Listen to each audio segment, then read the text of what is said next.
The next entry in my journal, dated Thursday the 1st of August, is the following day from the last one I've posted. Yesterday was by no means perfect, but it was a step in the right direction.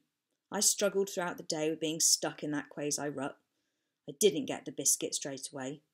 After a day out with my mum and sister where I just couldn't feel truly connected to them or properly involved in the time we were spending together, I came back home feeling disheartened and actually pretty damn frustrated.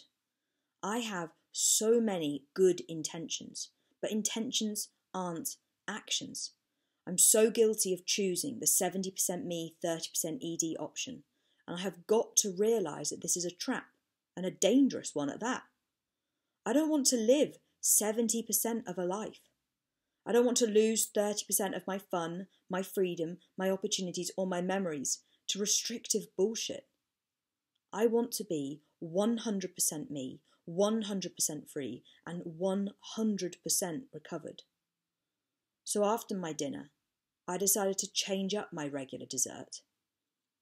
Note to self, I am also from this moment onwards enforcing that I no longer call a post-dinner cereal bar dessert.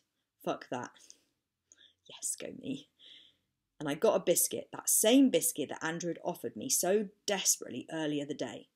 The same biscuit that I had fervently refused at 7:30 in the morning for every reason under the sun, yet somehow placing that biscuit on a plate for something after dinner seemed okay. I had the biscuit. It was good, obviously. It was a Fox's biscuit, of course it's going to be good. It struck me at that moment, though, that actually where was the eating disorder logic?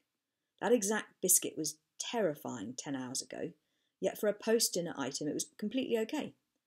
I knew then that to get anywhere with this, I was going to have to do the things that seemed most absurd when I didn't want to, simply because they evoked those sensations of dread and anxiety.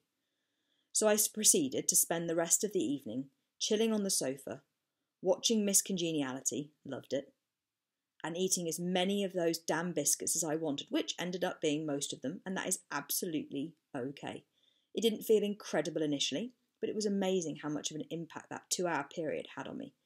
I just felt so at ease and so me. Yes, I could sense that bubbling pool of, oh my God, what are you doing? But it felt further away than it has done in some time, and I was just more able to sit there and not allow it to affect my choices around eating what I genuinely want and have a restful evening. I've often found in the past that when my body is better nourished, it's far more able to face the world and just generally feel much more normal. My thoughts and behaviours just automatically feel less entrenched in the eating disorder mindset, and it's almost as if I do that one thing that isn't quasi-normal or quasi-allowed, and a switch gets flipped, and suddenly a whole new world of neural pathways opens up, and I get a sense of not being stuck in those quasi-mindset pathways. Food really is the medicine in recovery. Now, just to bloody remember that today and tomorrow and for all the other days.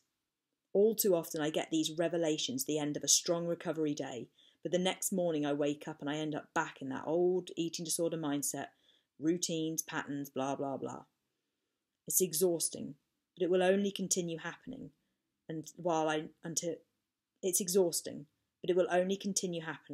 unless I knuckle down and focus on what I have to do to avoid that constant cycle of stepping back in. This morning, I'm feeling good. I'm feeling more positive about the future in general, and I've held on to at least some of that determination and clarity I felt last night. My thing to remember for the day is that feelings of freedom follow food, not the other way around.